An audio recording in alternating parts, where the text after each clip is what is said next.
Everybody, welcome back. Today we've got Brent here. Brent, welcome to the show. Hey, Sean, thanks so much for having me on, man. Appreciate it. So, I was going to give Brent a great introduction about his experience and all the time that he spent in the Amazon game, but he actually has a recent change that I figure would be better for you to announce, Brent. Sure. So, I mean, we've gone public about this. This is not breaking news, but hey, first place I've talked about it, I guess, more directly. Yeah, so I've had a business partner since 2018. Amazon Pathfinder, my agency, has been around since 2015 technically, but since 2018, someone came on, a guy named Nate, and he has an Amazon agency as well that does a lot of like non-overlapping services with what we offer, with mostly ads and a couple other ancillary things. And as of a month ago, early April, I signed the papers to sell Pathfinder to Sellerplex and Nate and his agency. So now I'm taking on a new role under that company at Sellerplex, and I'm already quite happy there, actually. The majority of the team came over, and we're kind of serving as the ad department now because they didn't really have as much of a built up, established ad department at Sellerplex. They do a lot of other services that are e-com related, but not that. Wow. So, first of all, congratulations. Thanks. What is your new title? Let's hear it. Yeah, it's head of DSP, essentially. So my big focus, my big wish for the future working with Amazon ads after 9+ years working with sponsored ads. It's not that I don't like it. It's just that, 9 years of something is a long time. And so I'm very focused on DSP, endemic and non-endemic, both. And I think that's kind of the future of where Amazon's ad platform is going based on a couple of factors, which, we can dive into, of course. Yeah, I mean, I wanted to talk to you about DSP for a number of reasons, but one of the main things I wanted to start this call off with, and I don't mean this in a hostile way, but I'm a bit of a DSP skeptic, you might say, or a DSP hater. And again, I think a lot of the time it's not necessarily because I think DSP is bad, but because I think it's sold to people who, as a dream that doesn't really match their reality. And so that's a big part of why I have been a DSP hater. But at the same time, maybe I'm just not talking to people who are really a good fit for DSP. So I'd like to kind of use this conversation to make the bull case for DSP as a hater. Yeah, well, what I appreciate about you, Sean, is that, you're able to kind of do what is a very, I would say, like intellectual judo move, which is you understand the argument for the side that you're not in agreement with, but that is the opposing side fairly well. You're saying, hey, maybe it's the case that I just haven't had conversations with the right people, or people are being sold something that's not the reality of the platform. So yeah, I mean that's one of the counterpoints I would like to make, is that same direction. But where do we start? Man, this is a vast topic, man. This is a vast Okay, topic. so let's talk about it because again, we've actually collaborated together when AMZ Pathfinder helped a place that I was working with do some DSP work, and I mean, That's right. it made sense at the time. That's right. I mean, that's actually how we initially met back in, I think, 2020. It was like early COVID days. Yeah, 2019 into 2020, and I'll say, we can't name what that agency was, but yeah, I basically served as functional like head of DSP for a certain period of time, helping out somewhere, and that was a very interesting learning experience for me. Like we said, that was more than 5 years ago now, and getting back up to speed on DSP in the last 6 to 7, 8 months as I kind of ramped into this has been really eye opening because man, the platform has gotten so much better and is way more usable. The data is better, like creatives, like this, the workflows and everything are better. There's other things I'll get into, of course. I'm getting ahead of myself here, but yeah, that was like maybe my first brush with DSP on like a very real day to day. That was back in 2000. Yeah. Well, okay, so let's talk about this from like a very specific angle. Mm-hmm. 10 people, 100 people come to you and they say, I really want DSP in my business. What actually makes someone a good fit for DSP? If you had 100 people come through, what does the actual ideal person for DSP look like? What does their business look like? I say person, but maybe it's like a company, like a Yeah, big sure. company. Well, let's go through like the decision tree. The first thing is, are they endemic or non-endemic? So that is to say, are they selling on Amazon as a physical product business, FBA business, whatever you want to call it, or are they 1P like a vendor, or are they off Amazon? I think for this discussion, we should probably leave out the non-endemic side because that has a whole other set of considerations unless you want to dive into that. But let's assume they're endemic. So they're selling on, North America, Europe, or Asia. You can run DSP like anywhere these days. It doesn't really matter. In fact, I just spoke with someone the other day that's been running DSP in Japan, which is a new one for me. I have never tried that myself, but they were telling me all about it. Very interesting. Very interesting. Yeah, Different wow. ad placements and everything. So yeah, let's assume they're endemic, right? Then the next question that I would take them through is, are there products that they're interested in selling on DSP or using DSP to promote? Are they consumable or are they durable? Mhm. So if they're consumable, the kind of considerations that we have around what metrics we give a damn about and what method we're using to set up the orders and line items, which are basically the campaigns and ad groups of DSP, are very different from a durable product.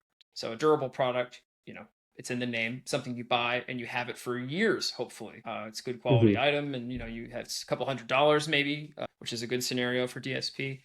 And then we start to qualify from there. Because if it's a consumable, okay, we can talk about subscribe and save, average order value, lifetime customer value. We can start to back out some of these numbers. And ideally, we're working with a company that has consumables that knows those numbers. They have to know some of those things. If we're talking to them and asking these questions and they're just looking at us with a blank look or scratching their head going, yeah, I'll have to get back to you on that, they need to do some homework, or maybe it's not the right fit. Because if we're going to run DSP, it's going to be over the course of months. It's going to be a decent amount of ad spend, not as much as you might think, which we can talk about. And then we're going to have to know, is this actually performing, to a baseline of what you expect or what you're getting on other platforms, etc. So those are some of the first considerations. If it's a durable product, it needs to be a sufficiently high price to make the juice worth the squeeze of the lemon, so to speak. Don't try to do a product that's $17 US that doesn't have any repurchase. I mean, I've done this personally with DSP and I've done okay, but man, it's really hard to make that work. Yeah. Well, okay, so let's talk a little bit about the size of a company because I'm curious if that matters. So if you are, say you've got a subscribe and save product, but you're only doing 10K a month in sales, it probably doesn't make sense to do DSP. Where is that cutoff? Where is that threshold? Like, how does that work in your mind? I would say if the business is on the low end, we'll speak in US dollars. I know you're Canadian. I know the conversion rate's probably rough right now, although the US dollar is taking its own beating. Yeah, let's say a $250,000 USD a month in like total revenue, or maybe Hmm. 300,000. That's a good time to start thinking about, okay, maybe we could look at DSP, because assume your advertising spend there is, help me with this a little bit. Like 30K maybe a month, 30K USD. Okay, like could Hmm. be that range. Maybe Hmm. you could say let's put 5 to 10K towards DSP if we know our numbers, we know about the nature of consumable products, if we can make a really strong case for boosting subscribe and save, and those should be some of the early objectives. That would be like the very base minimum. Usually the line we often use, and it's subjective with potential clients, is, are you maxing out sponsored ads right now? Like, do you feel like you've turned over every stone? You've basically looked at any campaign types that you can think of. And that's one thing you and I talk about frequently in some communities we're members of, is like, we're always, okay, well, how can you manipulate the bids in this situation, or like use this kind of targeting with that kind of bid setup? It's like there's many ways to slice that pizza. That's a question that the business has to have in mind. Like, have you really utilized sponsored ads to its fullest extent? If you have, especially on certain products or certain keywords, and this is where it gets more interesting with DSP, then it might be time to examine for those products. So DSP is not something I would recommend on your down catalog or your dog products that, are not really selling the way they should be. It's for your winners. It's for your heroes. You want to make the heroes, you want to put them on a pedestal with a statue and say, the town square, look, everyone, this is the product. And then that's put on DSP as well, right? It's not for the products that are backbenchers like second string. Okay. Okay. And so we're big fans of deals, especially lightning deals and 7-day deals. And so it sounds like the case for a DSP product is pretty similar to a case for a um, some kind of deal product. And so at least from a subscribe and save point of view, because if you are trying to sell a product and get lots of subscribe and saves and get high velocity, subscribe and save product, it actually does make a lot of sense to run some kind of DSP if you've maxed out deals, if you've maxed out sponsored ads, if you maxed out all the other things you could be doing, then that's maybe like the next step in the hierarchy. Depending, of course, Similarly, if you on have A plus content, your storefront's looking nice. You're using some of those features Amazon has now, where you can basically run promos internally. It's almost like internal email marketing. I forget the name of it, but the audience probably knows. brand tailored promotions. Brand tailored promotions. There you go. There's always some acronym with Amazon, but I know our clients do Yeah. those, and SellerPlex Yeah. does that for clients. Like it's a thing. It's part of the toolbox, and a lot of these things are free. I mean, Amazon takes their Hmm. fees, don't worry, but a lot of these tools are free and you should use them, and why not? But DSP being a totally separate platform, you have to consider what it takes to start up on there and how different that really is. One other thing I'll add is you have sponsored display, right? And sponsored display is like the little cousin version of DSP, right? It has a lot of the same features. Oftentimes they come to sponsored display 3 to 6 months after they arrive at DSP. So we've already seen them over there and then they show up on sponsored display. That's fine. That's cool. Part of me Hmm. wonders if it's going to stick around forever, quite honestly, sponsored display. And one big problem with sponsored display is you can't do exclusions. So one of the powers of DSP is you can do, exclusions or like cascading exclusions to make sure if someone is exposed at this part of the funnel, the concept of a funnel, we have, top, middle, bottom. If someone's exposed to the top, well, let's exclude them as they move down the funnel so we're not hitting them again with the same ads and we're hitting them with different creative. We're speaking to them differently because now they're brand aware. Then they arrive at the bottom Hmm. of the funnel. It's the job of DSP to, in some cases, shuffle them off to sponsored ads. This is getting into the AMC conversation, but it's possible to see in many cases, oh, it was DSP that was actually the first touch point here and that got the person in. But it doesn't really receive much credit in the last touch attribution models because yeah, the ads at the bottom are taking all the credit, as they should. There's a discussion to be had there, but I don't want to get too technical. So let's let's back up a minute. Yeah. You can tell I'm excited Well, about this. I'm interested in this because I do think that there's some interesting nuance to this specific portion of the conversation. But I want to kind of talk about the other side. So a durable good, you're talking you need some kind of high AOV. Can we talk a little bit more about that? So for people who don't know Brent loves to cycle. So in my mind, you were talking about marketing a bike, maybe you're marketing like a really nice cycling singlet or something like that. Which are expensive, But by like, the way.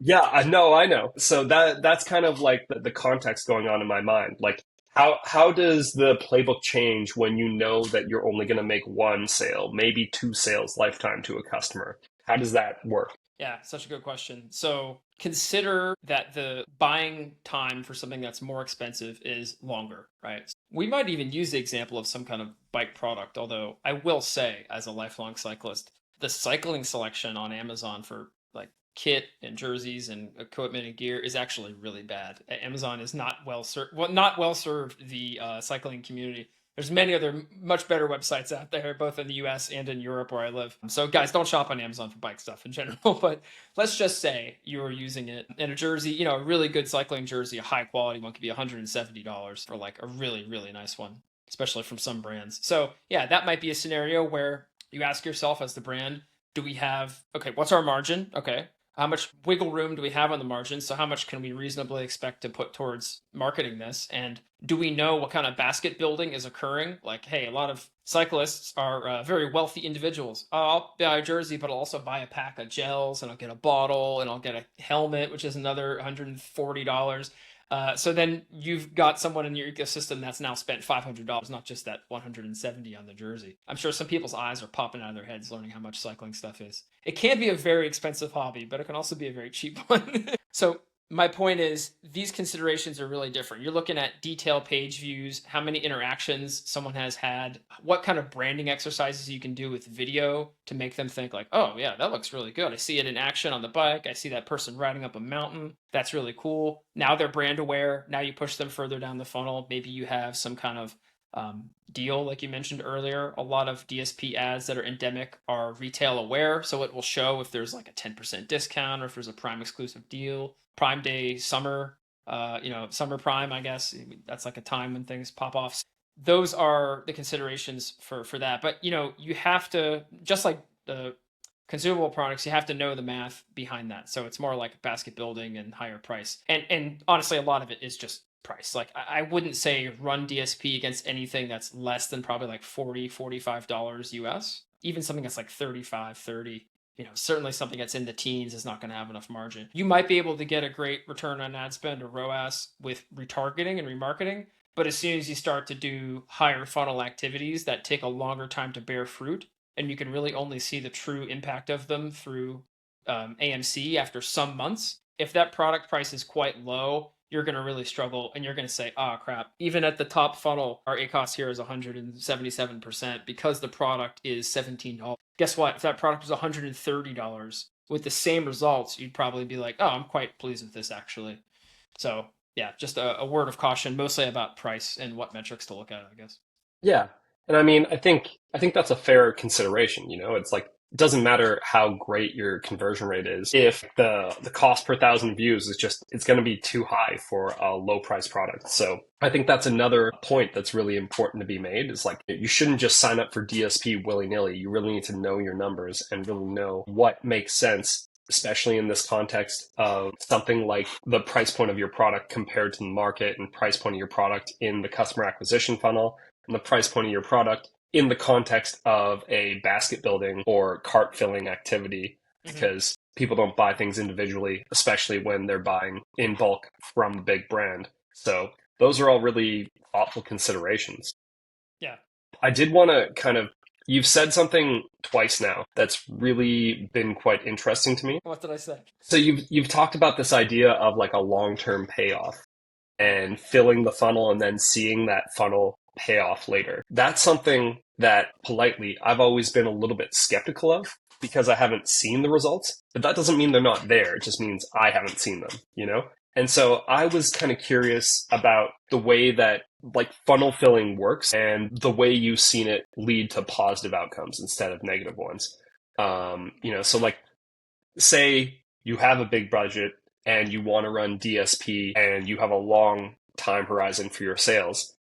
What's the playbook? How do you kind of get this to actually work in the real world? Okay. Yeah, there's a lot here to unpack. So great drilling on that, man. Yeah. The first thing I'll say is, what is a lot of budget on DSP? That's an answer that can be quite variable. A lot of the clients I've worked with DSP over the years, they want to spend 8 to 10K USD a month. And that's very good for like beginning. We're onboarding a client in the near future that wants to do 20K a month. Okay, that's more substantial. I have seen and touched accounts and talked to people that worked on accounts that are spending far more than that, like $250,000 a month for like a single account. For some brands, their main metric, and I've confirmed this with other DSP people. I've actually started a private like DSP mastermind, and I've got some really big names in there, and we talk about this stuff, and I'm speaking with some of those people that are way more experienced than me, to be clear. They've worked with accounts where their main metric is how much, basically, did you spend the money we gave you? It's not even necessarily what's the CPM, what's the ROAS, show us the funnel. It's, okay, did you spend the 70K? Good. All right, fantastic. Here's another 70K for next month. These brands are operating at a very different level than I think, Sean, you and I are used to working with like 3P brands that are much more focused on, well, show me the ROAS. I do want to see it eventually. And this question, it was very hard for many years. And I can say that I have probably run successful DSP campaigns in the past, 2021, 2022, without using Amazon Marketing Cloud, AMC, to be able to paint the full picture for clients. And those campaigns were probably having a good impact, but we just couldn't tell. And I feel like we've lost clients because of that.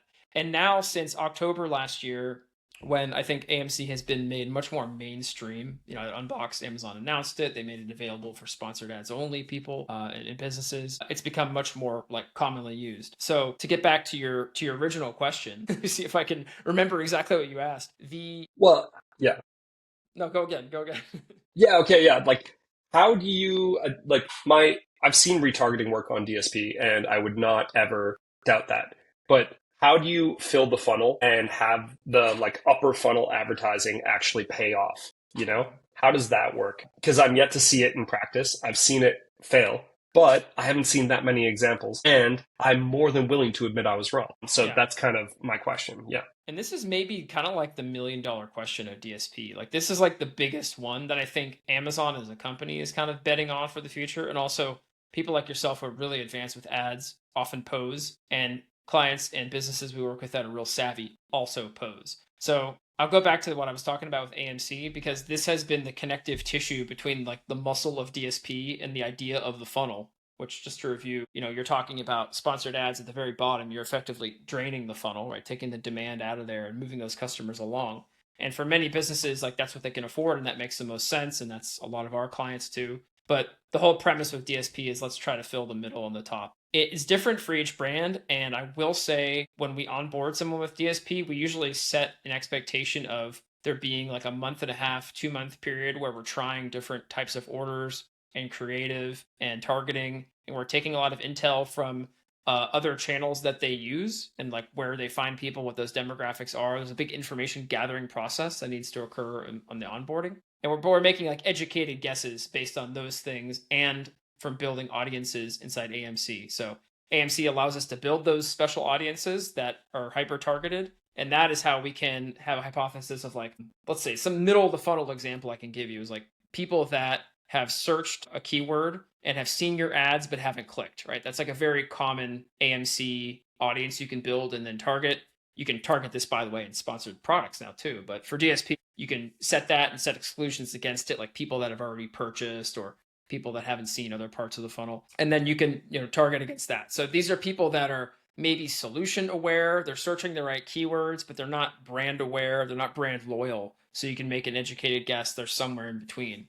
Now with AMC, we can actually see by writing, intelligently crafted queries, like what happened to the people that actually were touched by those DSP campaigns, and also what was the frequency of those? Like were they seeing those ads like 50 times, or did they see them like 3 times? And what was the difference between those two outcomes? And then we can build like path to conversion, which is like one of our favorite reports with AMC.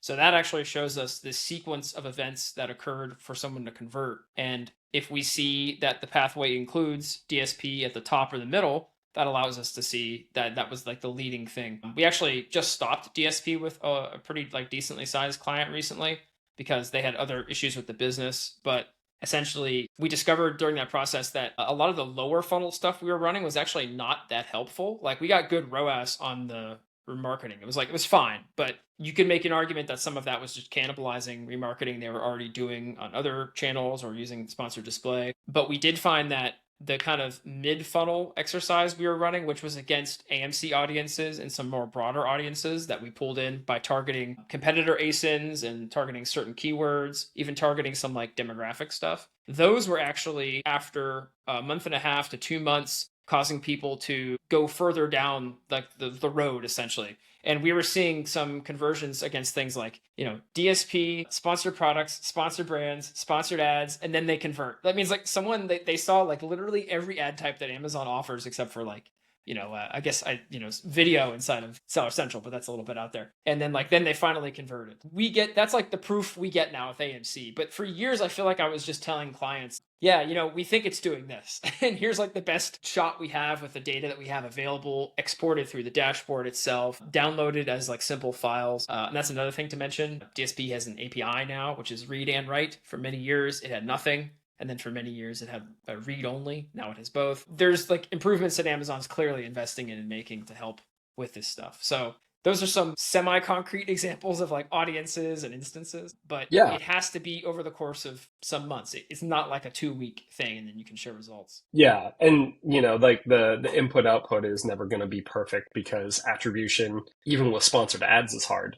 Like using AMC to do Amazon ads or sponsored ads attribution is already challenging. I'm sure throwing DSP into the mix is probably like another world of insanity. Yeah, do you have like a home run DSP story?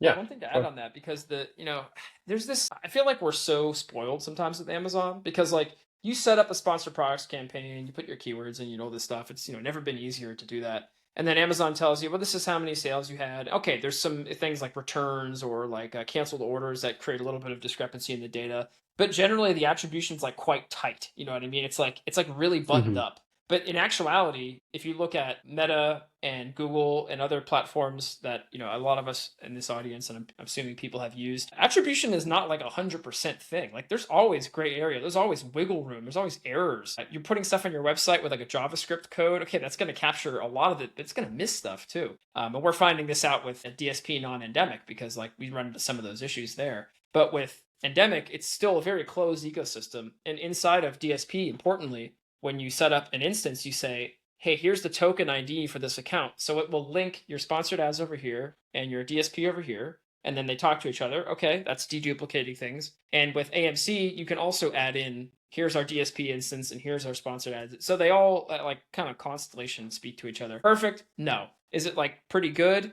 Yeah, I think so. So just a heads up there for the audience about how those things like do communicate. Yeah, and I mean, on Amazon, people are so spoiled with such low customer acquisition costs. If you think about it, like Meta, for a similar price product, you're paying a $20 customer acquisition cost, whereas like even blended customer acquisition cost. Whereas on Amazon, sometimes your customer acquisition cost can be as low as $3, depending on the product and depending on like your position in the market. Amazon marketers are quite spoiled by these low customer acquisition costs that basically Amazon eats for them by building the magnet that is their platform. So having higher customer acquisition costs on DSP is something that actually is just more industry norm, and Amazon is the like exception, not the rule, at least if you're looking at all these different platforms and comparing them. Do you have like because I feel like I've been really leading you down this negative road, but I feel like there's not,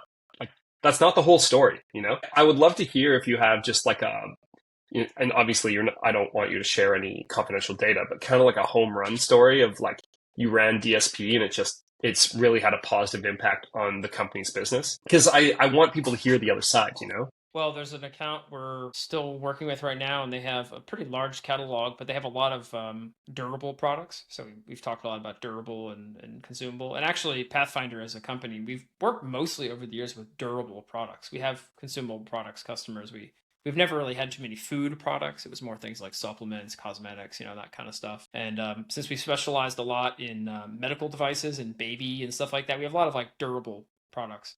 And this one is like a mixture of electronics and other things. And we've run DSP for them for a while, at a pretty high budget, and continued to do so because we're trying to observe all the best practices with durable products. They could care less about subscribe and save. They don't have subscribe and save on a single one of their products in their catalog, which is, hundreds, to my knowledge. So they do have things that are, upwards of a couple $100s. So DSP makes a lot of sense at that level. And with AMC now, I think this is like fairly recently announced, but you can query some data and see going back like 5 years what purchases were made. So you can start to determine like, is this person purchasing multiple times from us? And of course, with AMC, you don't get their name or address, right? You just get, user. It's like, okay, this person has purchased multiple times in 5 years, or what is their AOV on Amazon? This brand also has a presence off Amazon, of course. So corroborating those two things is not easily done. Yeah, that's like a good example. Another one we work with that I can think of, not recently, but a couple of years ago, that I'm quite proud of, is like a cosmetics brand that was a renewable product. And theirs is actually a little bit special. It was a special kind of soap for people with some kind of skin conditions. And so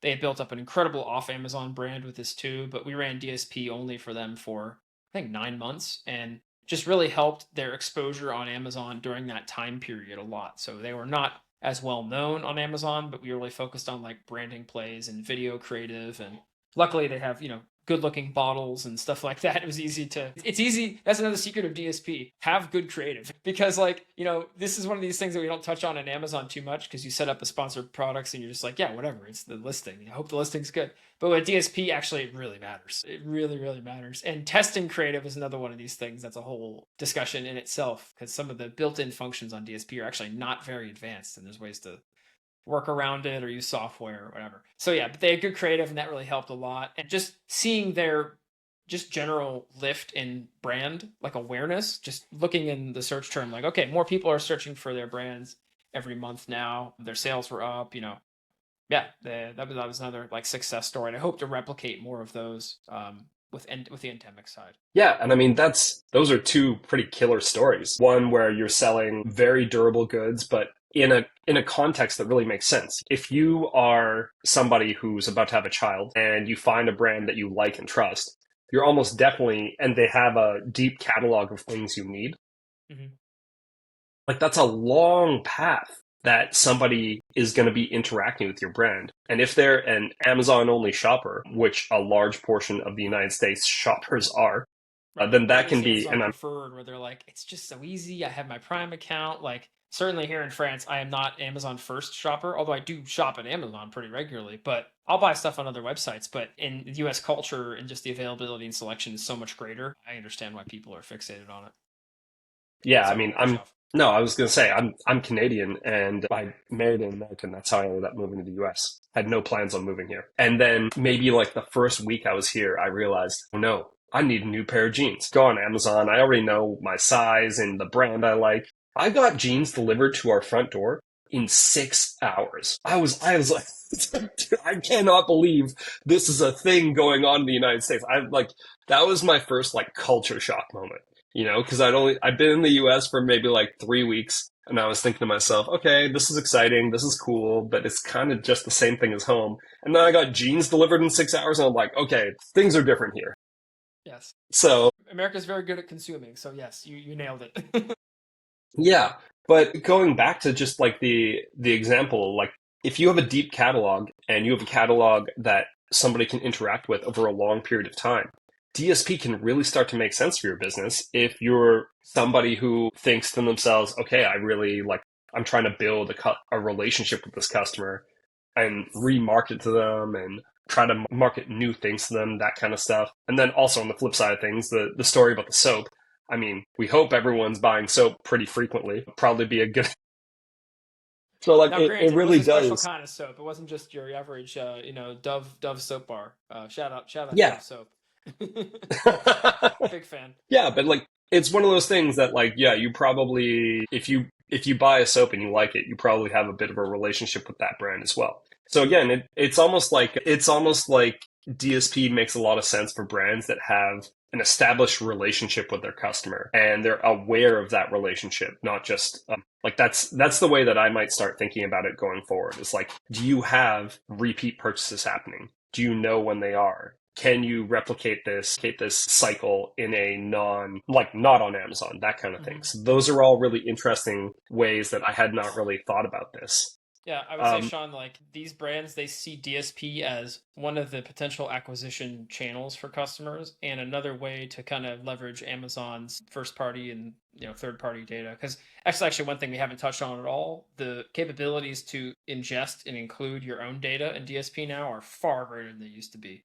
It's as simple as uploading mm, CSV files that are encrypted, or you can even, there's a name for them, I can't remember what it's called, but basically you connect to other data stores online. So you have like an analytics platform as like a large brand. In the DSP interface, you can actually go in and say, hey, here's our customer database over here. Please connect it to this. Okay, we can create custom audiences from this that are based on rules or lookalike.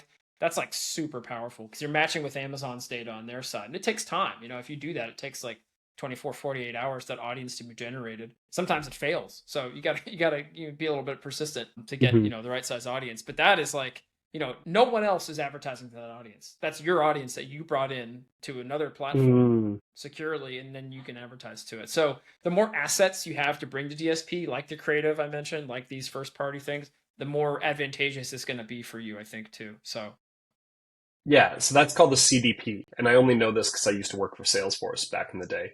And okay. CDP, it's customer data platform, was something that they were really starting to bring to the table. Salesforce is one of the options in the interface. Yeah. Yeah.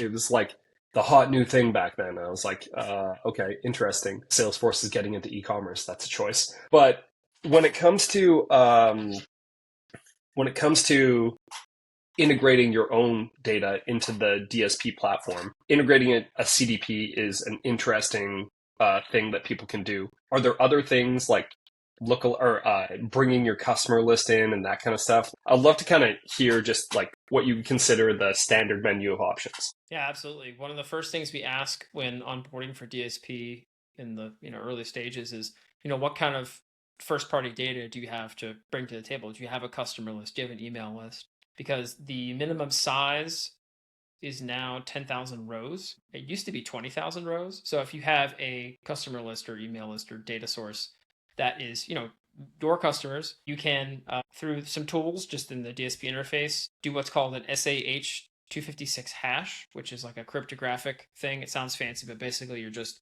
taking your data and putting it through a cryptographic algorithm, and then that's decoded on Amazon's side. If you just upload like a flat file of like, row A, row B, row C, name, first name, address, email, Amazon will reject it. They don't want people's like personal information like that. It has to go through this hashing and upload sequence. And then that is what is used on Amazon's end to find either role-based or lookalike audiences. Usually it's lookalike in that scenario. There might be some exceptions to that, I don't know. But I've done this personally. Amazon's interface for it has actually just recently improved. It's a classic Amazon thing. Like the one day I was doing it and I clicked on a link and I was like, oh, this is the old interface. But then like I found a different way to get to the same page and it sent me to the new one. And I was like, oh, this is the one I want. I even flagged it up with some people at Amazon. I sent them an email. I was like, hey, do you know this is like broken over here? And there's a documentation page and it was just all like headers, but there was no body text. It's like someone didn't bother to like hit save when they like put the documentation in. Yeah, this is a classic Amazon. But yeah, you gotta love it. That's always fun. So yeah, to answer your question, that's a good way to start to use that data. Now, not everyone has that stuff, but if you do, man, that can really help. Yeah. Okay, that's very interesting. Are there any other things we haven't talked about with DSP? Because I feel like we did talk about quite a few interesting things. And something that a lot of people don't bring up is bringing your own assets to the table. Is there anything you feel like we haven't touched on yet that maybe we should? That's a good question, Sean. I guess the one thing that people think is super important with DSP is the targeting, which it is. It is important. But I think almost as important, just like a triad with DSP, it's like the targeting is one, the audiences, right? Who you're targeting. And then there's the creative, which we touched on briefly, which is a huge deal and is really important. And I want to stress that, whether it's custom creative or it's REC, which is like responsive e-commerce creative, which is Amazon's way of making it as simple as possible to have all these variables go on in the ad. And definitely recommend exploring all the dimensions of that. And then the third component is really like spend and exposure, which is kind of overlooked. DSP has a lot more optimization that goes on the budget and money side than we're used to with the ad console and sponsored ads. We're okay with setting a daily budget cap and campaigns, and we know what bids are all about. Okay, cool. But we don't like look at it every time. When you're doing DSP optimization, you're like always looking at, okay, what's my total dates for this order? What's called like a flight. How am I dividing that money up? Is it pacing appropriately? Is it spending too hot, or is it spending, not enough right now? Okay, why is it not spending enough? Oh, it's because our restrictions on this audience are too tight. But if we loosen them, will that actually degrade performance? So there's all these considerations that are like a push and pull between exposure and spend, because typically, you're trying to get through the budget that you were allocated. And the way that the DSP model is kind of set up is it's like designed for that. It's a bit more of like old school advertising than I think sponsored products is, where you're like, well, I could spend 10,000 or 8,000. It doesn't really matter too much. It matters a lot based on performance and what my client says and the organic rank, blah, blah, blah. DSP is more like, we got 10K to spend and we're going to divide it up into increasingly smaller buckets. So this 3,000 goes into remarketing and this 6,000 goes into mid funnel. And that mid funnel is split up into these 3 orders, and this one gets this much. And so you're trying to just constantly adjust these little knobs and dials for the spend and move things around. And that's done by, daily budgeting, by frequency, because your exposure and the rate at which you're exposing ads to people is your effective CPM, like use your paying CPM. So that is the part that's actually maybe like the hardest thing in DSP, is actually just juggling budget. And there's tools that help with this. I've been doing a lot manually myself, but looking at certain tool options to help with this and other aspects of it. But I'll highlight that as like another kind of underappreciated aspect of DSP management. Yeah. I mean, that is something that I think a lot of people who maybe only run sponsored ads would not appreciate about the effort that goes into running DSP. If you want to be lazy with it, you can really set it and forget it on Amazon ads. Now, you won't get the best results by doing that, but you can do stuff like that and get mediocre results. It sounds like with DSP, you're a gardener for sure. You're a horticulturist, where you're definitely going in, trimming things, adjusting things, watering things. DSP is not DSP can get overgrown real fast, in my example. Yes, and if you forget to set an end date, for example, for like a order, it can end, and then you log in like 2 days later, and you're like, oh no, it stopped spending. They've improved some of that, but it used to be that if you did that and you didn't extend the end date, it was dead. You couldn't revive it. So too bad. Yeah, so got to be careful with that stuff. Yeah. And it's funny you said gardener. My last name in Czech actually means gardener, so maybe it's an appropriate profession for me. Wow. All right. Well, look, Brent, honestly, you've given me something to think about. I may still be a DSP hater, but a lot less of one than I was at the beginning of this conversation. I think you've given me a lot of different ideas. You've given me some real use cases where it actually does make sense. I don't disagree with you. I think that there is a logical use case for Amazon DSP that, at least at this time, cannot think my way out of. So thank you, because I like to think I'm someone who's willing to change their mind when the appropriate information is shared. Yeah, that's a common Speaking, trait with Canadians. Yeah, you get that a lot. They're amicable and willing to change their minds when presented with new information. But I'm not saying DSP is the be all end all. Yeah, it's one of the tools in the toolbox. Brands should look at it. They have to compare it with other channels too. Another conversation we always have is, well, what are you doing on Meta? What are you doing on Google? What creative is working? Should we pull some of that into DSP? What do you know about your AOV, like we mentioned earlier in numbers? So it's a much bigger piece than, well, we're going to run sponsored products because we're on Amazon, and that's pretty much what you do. If you don't do that, you'd be a fool. But DSP is not always black and white like that. yeah, cool. Well, Brent, where can people find you? Yeah, sure. amzpathfinder.com or sellerplex.com, which is our now parent company. I think we're actually changing the MZ Pathfinder website in a couple days to have a new banner like powered by Sellerplex. You can Nice. also go to brent.bike, which is actually a TLD, just like .com. So if you type in www.brent.bike, that's my personal website. That's links to everything like LinkedIn and a core for that matter, which is a community that Sean and I are both in, that I'm a co-founder of. And yeah, that's about ad discussions. And the last thing I'll have to talk about is maybe timely. I'm not sure when this is coming out, but June 4th, I am hosting a Amazon event with Chris McCabe from Ecom Chris in Lyon, France, very close to where I live. And tickets are on sale for that. So come to the event, basically. Awesome. Well, Brent, thank you very much for being here. This was truly a fascinating conversation. And everyone else, until next time. Thanks, Sean.